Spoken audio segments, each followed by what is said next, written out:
What the hell's going on? Start. Nope, there we go. Okay. All right. Okay. Wish us luck with the new modem. Fingers crossed. Today. All right, here we go. Today on Quality Time with Family Ties, we learn Family Ties broke Corey Pepper. And in 3, 2, 1. Hey everybody, welcome to Quality Time with Family Ties. I am one of your hosts, Scott Jones. Back again. It's great to be back with Corey Pepper and Paul Packler. How are you guys? Hi, Scott. Happy birthday. I'm Belated great. birthday. Thank you. Thank you. Turned, what, 21 finally? Is that 21? Finally can drink legally. Congratulations. Thank you. Thank Yay! you. Yeah. Not a lot of people know that Scott was on the MTV show Teen Moms. Mhm. So he was one of the original Teen Moms. Yep. And now he's 21 years old. So good job. Absolutely, with a kid. So yeah. Yeah. I'm feeling good. I'm feeling good. Yeah. If you know, being on Teen Mom, I had to... Scott, can we expect? Oh, go ahead. No, I was going to say, Scott, can we expect a sex tape coming out soon? So that way you can parlay your moment of fame with Quality Time with Family Ties into further fame. I don't want to give away too much, but some things are in development right now, and we'll be planning maybe for a release later this year. If I can make a suggestion of a partner for your sex tape, Please, we are taking suggestions. I just want to throw out Rob Kardashian. Corey, you'll That's be interesting. pleased. Change it up. Yeah, switch it around, you know, kind of, and it kind of maybe an ironic millennial way. Yeah, absolutely. Very cool. Yeah. Consider it. He's going on the list. How are you guys doing? Overlooking this episode, I am fine. Yourself? Oh, man. I come back to the show and this is what I get. Jesus Christ. Paul told us last week when we did the second half of Andy Keaton's birth, the birth of a Keaton. When we did that, Paul said that this was the show, or that was the show that said that the Family Ties jumped the shark at that point. And Paul and I talked about, do you think it really will jump the shark? Based upon this episode, yes. Oh, absolutely. Yeah, because one of the indicators of jumping the shark is when you bring in a baby or a little girl or boy that's younger, like on the Cosby Show where they brought in Olivia because Rudy had gotten old. That's like an indication of jumping the shark. Now, we still have, but the thing is we still have like 4 more seasons. Yeah. So I'm wondering if this will be like a little rebound, like this will be like a little phase where they focus too much on the baby, and then they kind of get back into the swing of things. So once Nick I don't comes. know. Wait, Yeah. Scott, I have to interrupt you there because you're implying that there was a swing of things originally to get back to.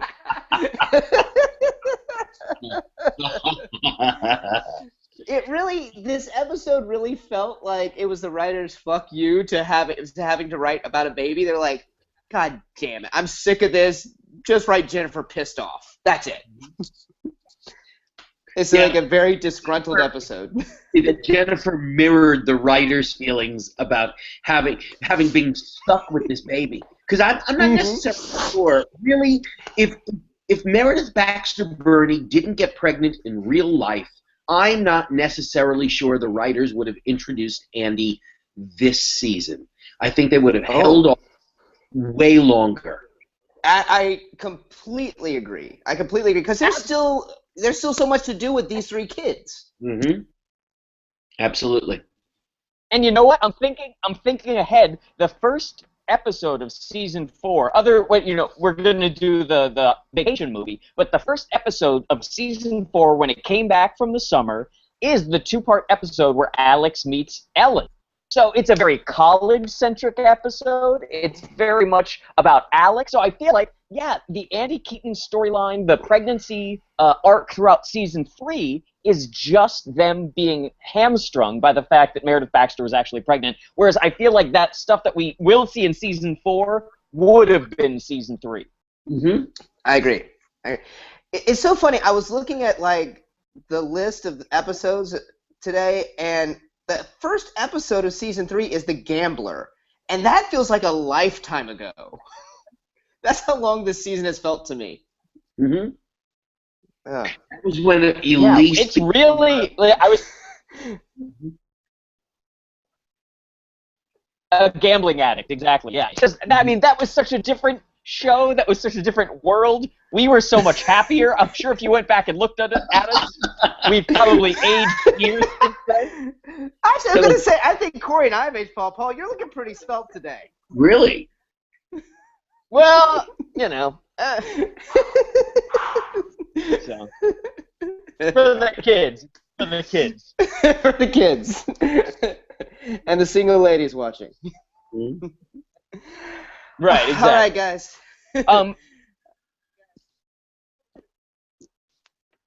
So this Shall we episode, jump what's in? it called? Crybaby? Yeah. Yeah, Appropriate. absolutely. Mm-hmm. Okay, here we go. So we start off in the living room, and Steven, once again, one of his favorite hobbies, taking photos, and he is trying to get some baby pictures of Andy. He has a brand new camera. To show you how 80s this is, it's highly, highly advanced. It talks. Does. It talks. Oddly enough, it's the exact same voice that my Here's what I'll say. has. It sounds just like Yeah, the lady. I was going to say, they had some great sound technology. Yeah. Oh, yeah. Yeah. That was This is like like Surrey. This is like 2 years after War Games. This is 2 years after War Games, where it was, "Hello, Dr. Falcon. How are you? Would you like to play?" Somehow cameras have amazing sound technology now. So, wow, it's crazy. It's great. There is a joke at the beginning where Alex is looking at Andy, and he's like, look at him from this angle. I swear he's the spitting image. And Steven's like, no, he's not. He's like, no, I swear to you, he looks just like Richard Nixon. So we're already kind of describing that. Yeah. Here, wait. oh. See, there you go. I only have 40. I have 40 pages left. It's Nixon Land by Rick Perlstein. It's amazing. Go read it. Hey, Paul, I had the idea for a good poll for you to post on our Twitter page. Okay. And it was. I'll pull it up right now. Okay, go. How many times will Paul say the word oligarchy during an episode of Guys? Instead of an over-under on oligarchy. Okay, for next week, what's the over-under? Paul says oligarchy. I'm going to say 5. What are the numbers that you want to say? Of course, Scott, that just gives us room to bait Paul into saying oligarchy. Exactly, and he's going to try to do it as much as possible. Yeah. What kind of a government is it when very few people have power and the massive? Corey, are they rich people? Is it like plutocracy that you're talking about? Is that what you're saying? No.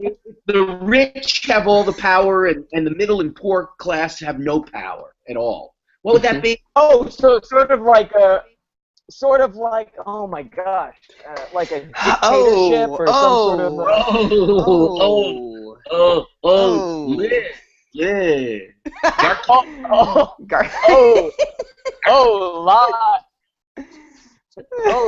Lee. I don't know. Oligarchy. I'll just say it. Thank you. Let's say it. Sorry to interrupt. All right, I just posted it. No, This was No, it's fine. everything we just did was 10 times funnier than this episode.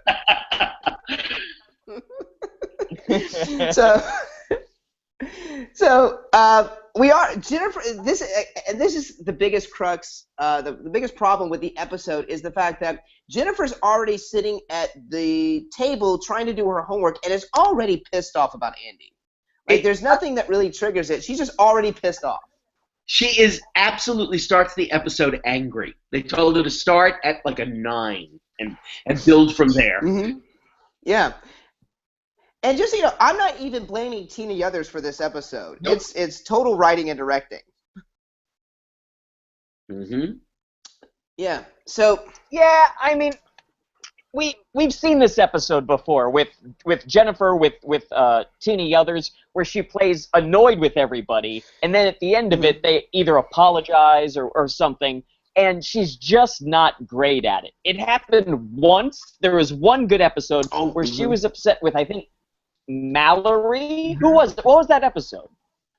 no one was paying attention to her. That's when she went with Alex to the card game and got on a bus. She left the card game and got on a bus.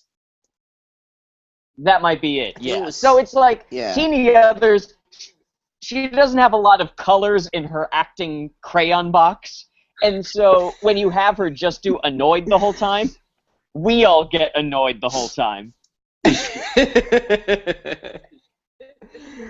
Absolutely.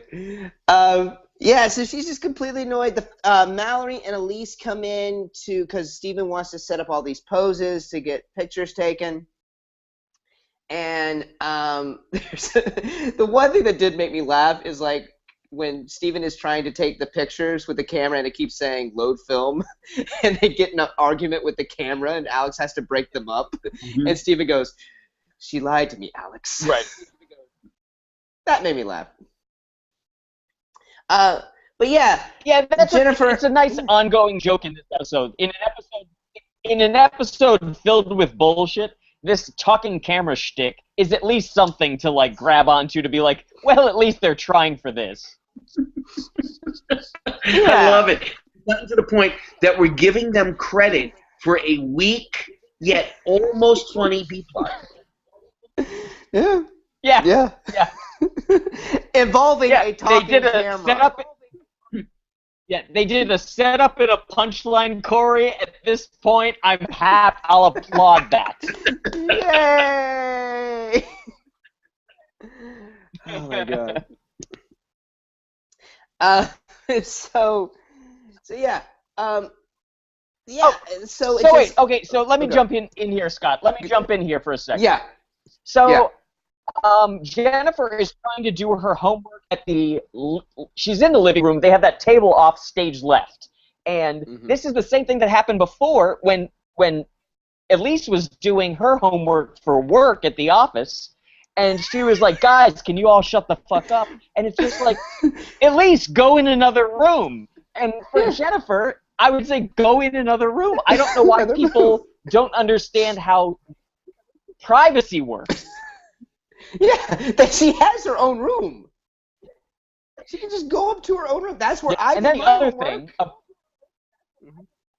right? And the other thing is that Alex B. Keaton is talking about Andy and talking about something with regard to mental health or something, and he's like, "I'm taking this child psychology course," and I'm like, "Alex, you're an economics major. What the hell are you doing taking child psych freshman year?" Yeah, you're right, Paul. They play that throughout the whole entire episode of him like really like pursuing the career of a child psychologist for some reason. I feel like economics will eat up a lot of your credits and a lot of your time over 4 years of studying that you won't have time to like read Dr. Spock. Yeah. It's really strange. It's really strange. Yeah.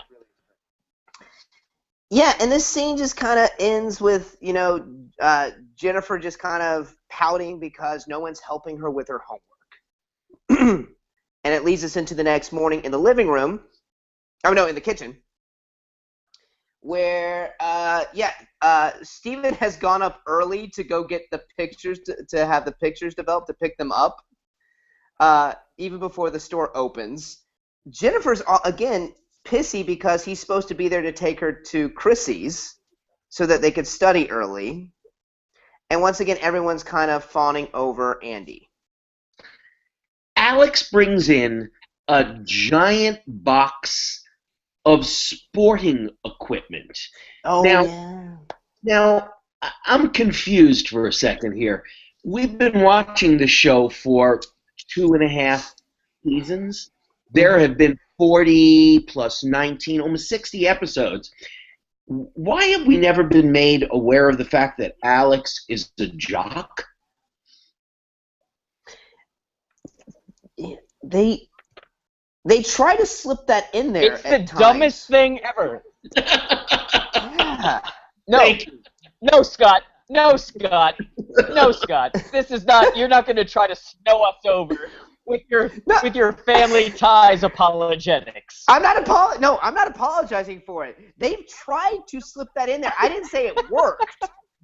They've tried to slip it in there. Like, remember tossing around the football? Remember doing this?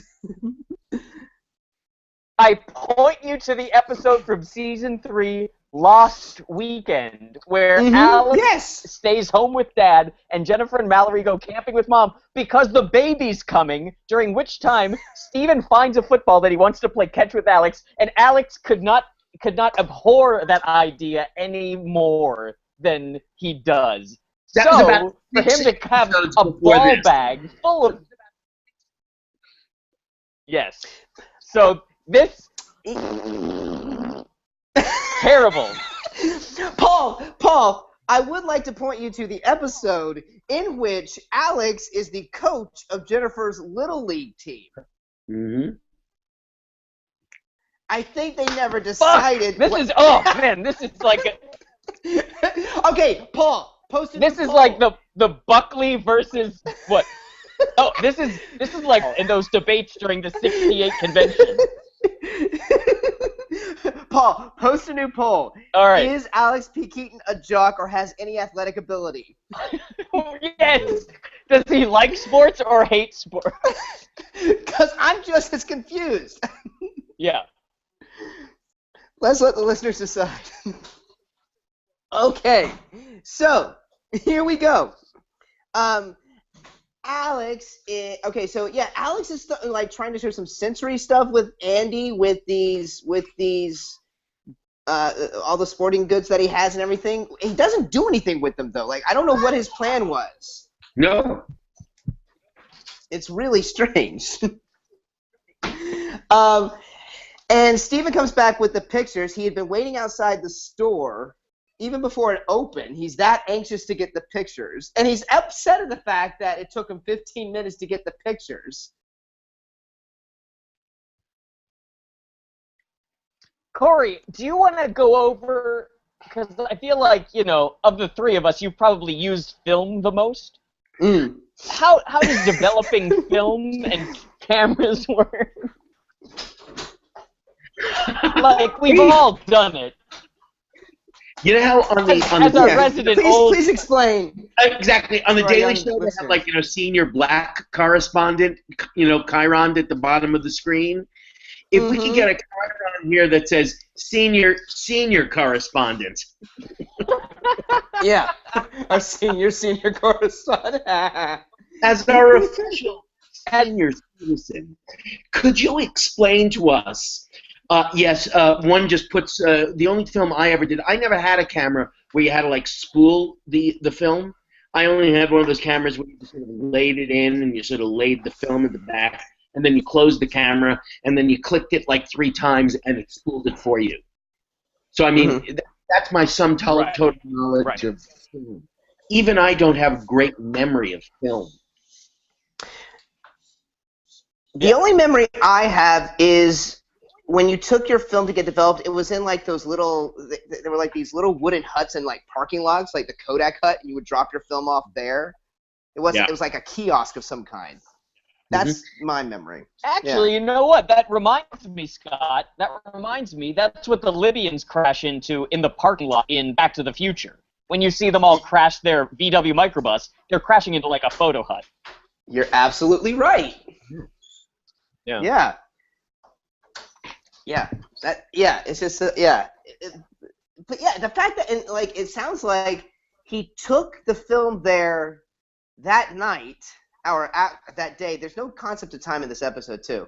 He took the film there that day and expected to get it back the next morning. Yes, that was kind of weird too. It was like, how quickly do you expect it? It took a couple of days. Yeah, it's just strange. It's just strange. Okay, so and right after Jennifer says, "I'm mad," is all pissed off that Steven isn't there. He comes walking right through the door. Like it's not that much time later that he's supposed to take her to Chrissy's. It's almost like right on cue. And then, like, she says, Dad, are you ready? Everyone's looking over at the pictures and fawning over him. And she's like, Dad, are you ready to go?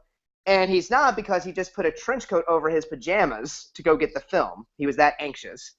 So really, all he has to do is go change into his clothes, come down, and take Jennifer to Chrissy's. Or not. Like, if you're going to drive your kids somewhere and not get out of the car, who gives a shit? Right. It was fine for you to go to the Kodak hut with that on, but you can't go to your next door neighbor. I often take Logan to the bus at 6:45 in the morning in some form of pajamas, figuring I'm not getting out of the car. What does it freaking matter? Exactly. And can we address how old is Jennifer at this point? She's a preteen, right? Well, yeah. Yeah, 11, 12, yeah. I know they try to make it sound like, oh, she's regressing because there's a baby, but I don't know an 11 or 12-year-old that would act like this at all. Nor do I. Scott, Seems very... you've brought the conversation to a point that I wanted to bring up. Okay. Is in comedy, when you're doing sketch comedy or trying to do a situation comedy, you want to play against expectation. Mm-hmm. Now, you have a new baby. Who is the child who's going to be the closest in proximity to age that would be upset about the fact that they're not getting the amount of attention that they used to? The youngest child. Well, if you're going to do comedy, you want to go against expectation. It would have been so much funnier if Alex were doing the regressing, and the whole time he's freaking out. Oh, that's very funny. Henry just gave Scott a kiss. Everybody listening. Oh, no. But yeah, that Alex B. Keaton would be upset and jealous. I feel like if Alex were the one freaking out this whole episode, it would have been hilarious. Where you'd have at least saying to each other, you'd expect this from Jennifer, but you would never expect it from Alex. Yes, our college-age child. Our person who's legally an adult is now jealous of a baby. Mm-hmm. Yes, that would be extraordinarily funny. That would be so funny. Paul, once again, we come up with better ideas than the writers of this show.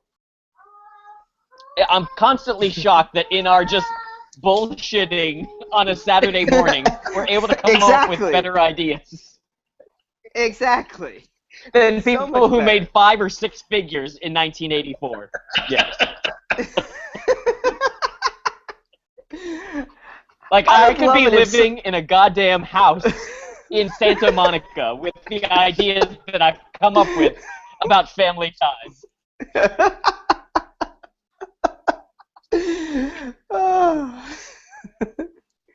Oh yeah. All right. So Jennifer's pissed. Jennifer's pissed off again, and then we get to one of the strangest scenes in this episode, where it's this whole back and forth of putting Andrew to sleep. It goes on forever. They thought this was the height of comedy. Yeah, it goes on forever. Doesn't really play into the plot until the very end. But it's this whole back and forth of Elise or Steven not wanting to pick up Andrew because he's crying, but they should let him sleep because he's trying, they're trying to sleep train him. Alex gets up, goes into the room to hold him, and then Mallory wakes up as well. and they all agree to go in and sing a lullaby to him, something for a baby. But what's funny is Mallory says, can we sing Let's Get Crazy by Prince? I'd like to correct Mallory and say the song is called Let's Go Crazy by Prince. So. I also wrote that down, Scott. I was like, Thank you. A 17-year-old girl in 1984 would know that it's Let's Go Crazy. Absolutely. So. But instead they all start singing, what's the song? I didn't even write it down. Down by the old mill stream? Down by the old mill stream. I did not recognize that song at all. It sounded vaguely familiar, but yeah. So yeah, and then they go on. They're trying to figure out, like, when they sing, he goes to sleep. When they leave, he wakes up. So they come up with this convoluted plan of, let's take the bassinet outside the room, and we'll go in the room and sing. And he cries out. It's just so annoying. I'm getting annoyed just even talking about the bit. It's a long-ass shtick that they go through. But It's like, they do something that we've talked about before, and I still don't understand it. And it's like, I don't want to criticize them for this, but I'm going to. The setting up a scene in a room with a closed door so that the action is taking place off camera, and it goes on long. It's like I don't want to see a stationary camera photographing nothing. absolutely. They think that they're creating a Guys, joke by doing that, and they're not. Yeah, Paul. You guys, I just thought of something. I just had an epiphany, and it made me so much sadder than I already am. I'm very upset. Okay. So, I just want to take you on a short journey, a little, like, parenthetical journey. This set in this hallway set, it's probably my favorite set in all of Family Ties. And it brings back my love of the feeling that I had in watching Michael J. Fox and Balsam flirting with each other. Oh, yeah. Yeah. And so when I saw this set, I was like, oh my god, this is my favorite set.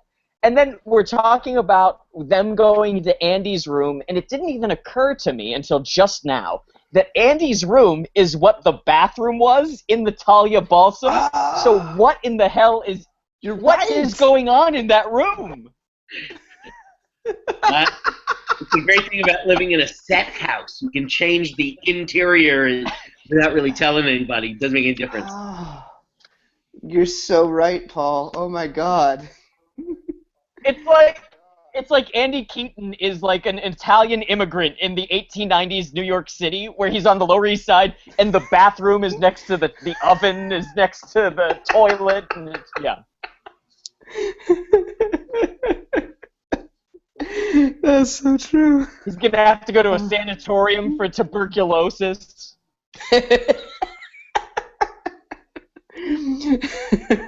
His crib is like a drawer.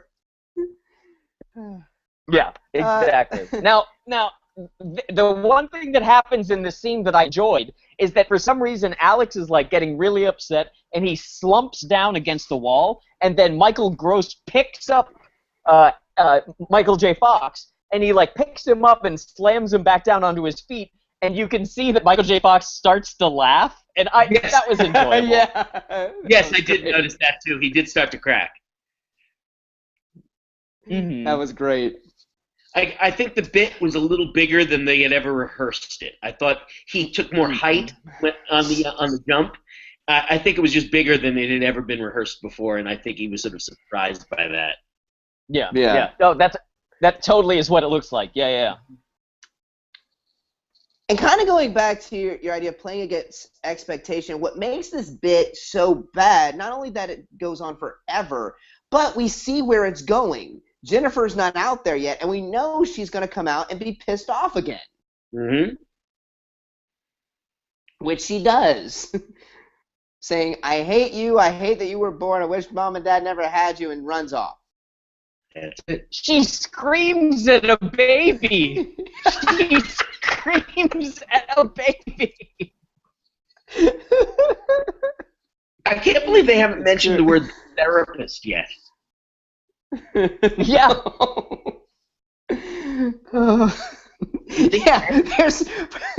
Yeah, Alex, where's your child therapy now? Yeah. Yeah, like he sits down Jennifer and they do a whole hour-long episode. Yeah, that would be amazing. That would be so great. Well, on that note, because that's where the commercial break happens, so let's take a quick break, and we'll be right back. And we're back, and it's breakfast time, folks. So you know what that means. Orange juice! Thank God, a scene about orange juice. You gotta have it. It gives us something to hold on to in this shitty episode. At least there's orange juice. Orange juice is like this beacon of hope.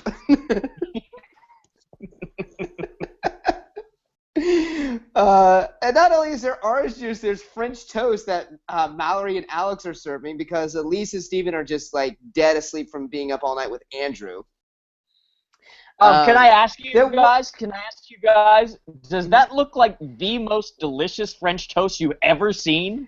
It does look good. First of all, the slices of toast were about the size of like Texas toast. They were like double thick slices of bread, and it looked as though to me that they did no egg on it at all. That they just gave them pieces of toast and made them eat toast with maple syrup on it, like they were knife and forking maple syrup toast. That was it. The prop guy looks at him and goes, "I got tang. I got lots of tang. I can make tang." They're like, we're the number 2 show on TV, and you can't even get real orange juice. Or French toast, for that matter. But boy, the whole season's about those huge pieces of French toast. Yeah. So wait, I want to give out the lay of the land of the dinner or the table. So there's the French toast surrounded on all sides by 4 orange juice glasses, and then there's a certain moment where because Steven and Elise are so tired, they're like, I need some more coffee, and hiding amongst all of this stuff was a coffee mug. I didn't even see it. This coffee mug was sneaky as hell. Pops out of nowhere. Then Alex, it totally does. It's like hiding in a bush. And so then Alex, he kills an entire glass of orange juice and goes back for a second one, and I had to applaud that. Mm-hmm. Here's the thing I found funny was that it seemed like from the previous scene, Alex and Mallory were up to trying to take care of Andrew, and they're like fresh as a daisy, perky, upbeat, ready to start the day. Mm-hmm. I just thought it was interesting that they didn't make them slightly tired too. I guess we have to assume that everyone else was able to get back to sleep, but because they're the parents, they have to stay up or whatever. I don't know. Yeah. There was a funny joke. I did like when Stephen goes, "Look, Elise, French toast," and she goes, "Vive la France!" And he goes, "No, not a French toast. Yeah, French toast." That was a good joke. That was a good joke. That was good. Also, when Jennifer comes in, Steven calls her Jenny for the first time ever, and I did not like that. I want to veto that. Thank you, Paul. I wrote that down too. That was so weird. Yeah. Yeah. And then the next thing that Jennifer does is she gets all pissed off, and she's like, "Fuck it, I'm going to Chrissy's for breakfast." And so she leaves out the back door. Now, why was she waiting for a ride yesterday if now she's able to walk to Chrissy's? What? Yesterday, it wasn't like it was raining or snowing. Why didn't you just go out the back door and walk next door? Why did you need your father to drive you there yesterday? It's all about you, isn't it, Jennifer? It's all about you. Yeah, Jenny. Jenny. All of her arguments are lacking in logic.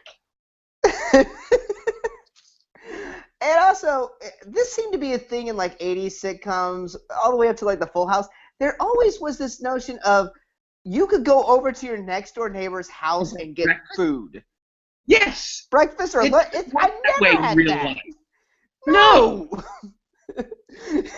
Hey, we're having dinner. Maybe prepare a plate just in case the next door neighbor kid comes over. Yeah. I feel like it's all the TV writers grew up during the Depression, so I feel like maybe that was the cultural heritage they were coming from. The whole building. We have enough food in the building for all the children. Really, we do. Just drop by. You can have breakfast. There's enough to go around. Right. And so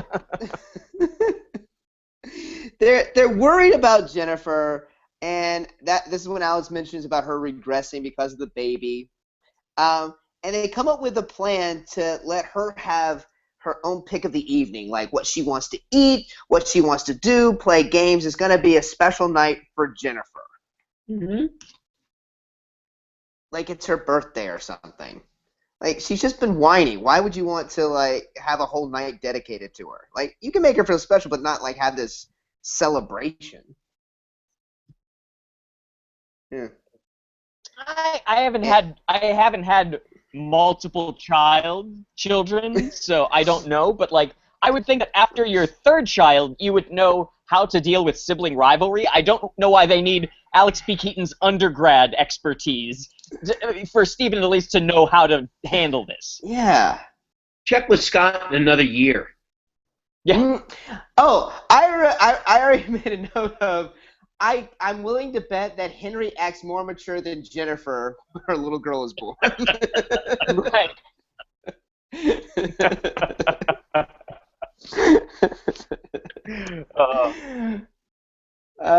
And so we cut to the living room, and they're having Jennifer's favorite cake, this double fudge cookie cake, and they're going to play charades. And again, playing against expectations, we all know what's going to happen the moment they start playing charades. May I ask you a question?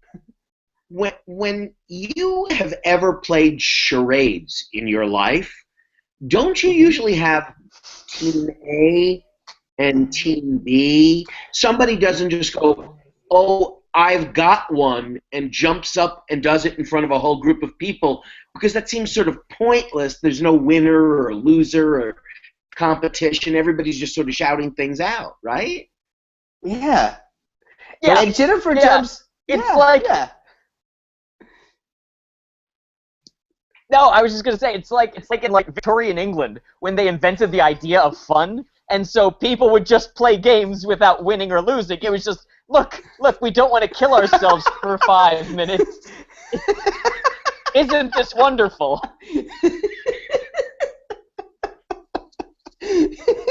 and so, but wait, here's the thing, Corey, about what you're saying.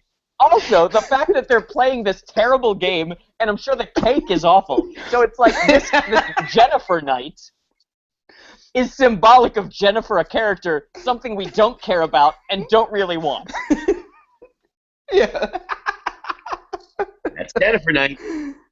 Yeah, that is Jennifer night. And also, to add to your analysis of the charade game, Corey, also in charades, if I remember, you pick like a subject out of like a hat, like something that's written down, and you don't get to go up and say, I have a good charade. Because that's correct. Awesome. Yeah, you don't get to pick what you get to do a charade on. That is correct.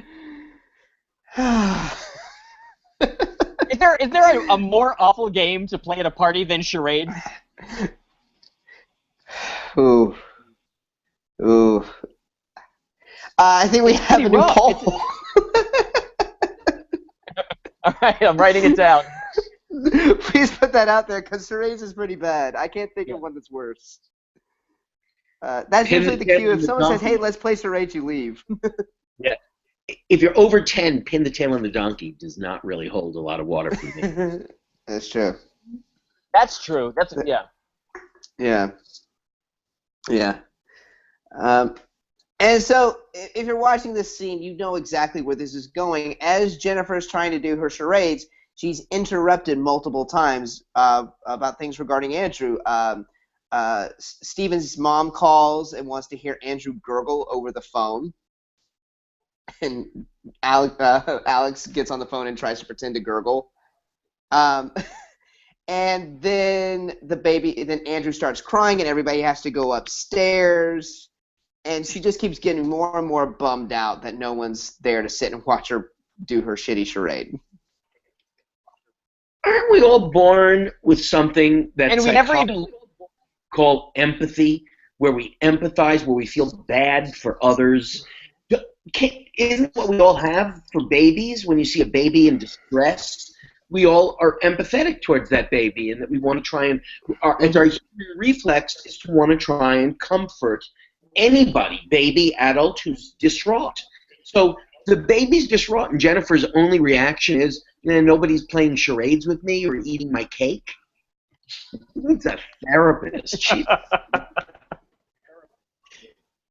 She really does. It's so weird. She gets so angry every time. It's like if your significant other came in had like a drinking problem, like the type of anger that she exhibits, where she's like, I have put up with you for years, Andy, and I'm going to let you have to hit rock bottom by yourself with your constant crying and peeing your pants.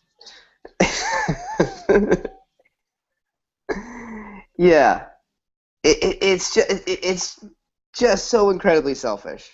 And like I said, 11 or 12-year-old would have more sense in realizing, hey, it's a baby, there's not much you can do except try to take care of it. All right. And so this leads us to the final, another long monologue-y scene where we're supposed to learn a lesson that goes on forever. Corey, I leave it to you. Well, Is this where the scene? This is very close to it. I have the first couple of notes. I have two notes before I wrote down I don't care anymore. The first note is, why is Jennifer talking to her globe when we open the scene? She's actually talking to her globe. Hey, Globey. Who is she, Pee-wee Herman? Hey, Globey. And Corey, no, do you know the line she says that's absolutely insane? What does she say? It's something crazy. I have to go where there are no babies.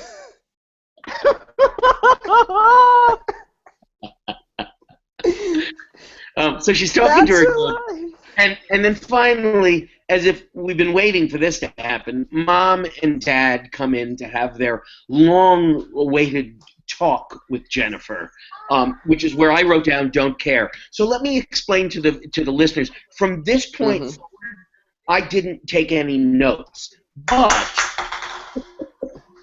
my almost 14-year-old son watching this episode with me, his name is Logan, and Logan saw that I stopped taking notes, and he said, "Are you finished?" He says, "There's more going on." I went, "No, I'm not watching it. I can't handle it." I just couldn't do anymore. So he took the paper. So the notes that I have are my 14-year-old son's notes about this last scene.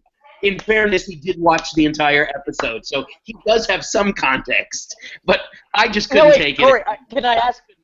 I have to ask about Logan. He watches other episodes with you, right? He has watched other episodes with me, yes. What did he think of those? Are you guys of the same mindset about it? Pretty much. He can pretty much tell when it's a bad episode and when it's a good episode. He's watched some good ones, too, which actually makes him want to watch with me. He doesn't mind watching these with me, because he would very easily get up and get the hell out of the room and go to his room and watch something if what I was watching didn't interest him. So he will sit and watch Family Ties with me. He's like, okay, it's not that bad. So he'll watch it. But, boy, he does comment about it. He's seen some real stuff.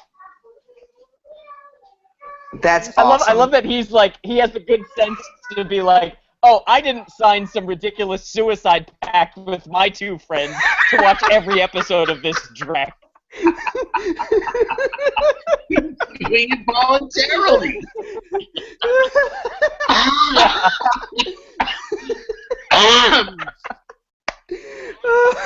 That's awesome. Okay, right, Corey, we gotta so- hear these notes. I want to hear what Logan The first thing he wrote down was, since I wasn't watching, I don't know what it means, but he wrote down something looked like it was part of Scooby-Doo. Was she holding like a stuffed animal of some sort? Was Jennifer holding? No. I think I'm looking right now. Did she have something in her hand? I don't know. So something he wrote down said he looks like it's part of Scooby-Doo. I just remember Okay. the Boy George and Bruce Springsteen poster. I did see. And there was a Duran and Duran Duran too.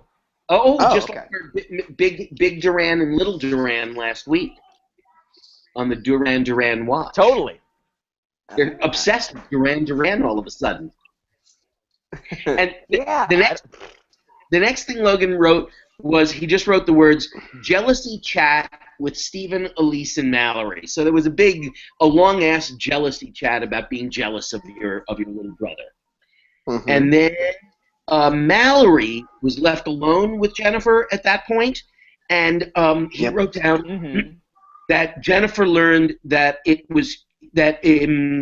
O'Mallory taught her that Andrew was cute and fun to play with, and somehow or another he got the message of the entire episode, which is we have enough love for all. So that's all he wrote down. There's enough love for all. And then he wrote that we had our first shot of Jennifer. You know how they really swaddled that kid up real good, because when the studio audience was there was no baby there at all. They didn't have the twins or the triplets there. And so we finally got our first shot of the baby, of baby Andrew and Jennifer at the end of this.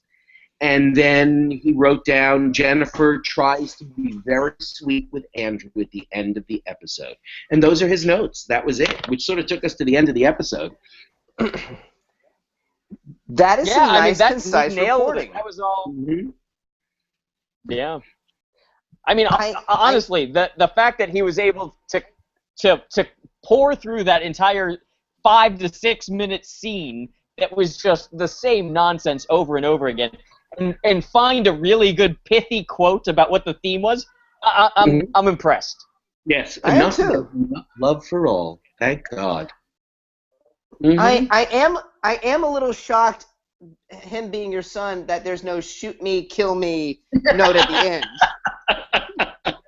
No, there is none. But there should have been this episode. You know, we all felt as though, we could see where this was going, and it was a long path to get there. There was no payoff when we did, and it was just, let's just get there or shoot me. Those are your choices. Yeah. Yep. How many more episodes of the season do we have? If we're at 19, we must have two This more. was 19? Mm-hmm. Yeah, I think So, 3 yeah. more. Okay. So we're almost You there. guys, and then guess we got what? the movie. The season finale. The season finale is a 2-part episode. Oh. Another 2-part episode in the season?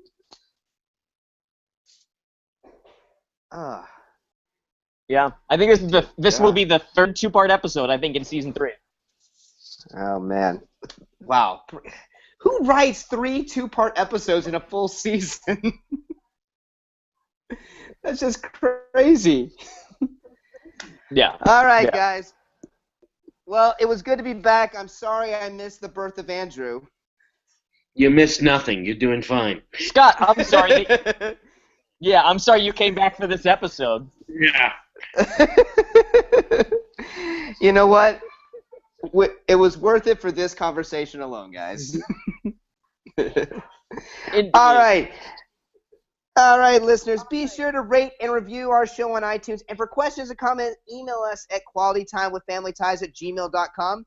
You can also follow us on Twitter at QTWFT for any updates. And you can also follow each of us. I'm at Follow Jones. I'm at Corpeth. I'm at Paul Packler.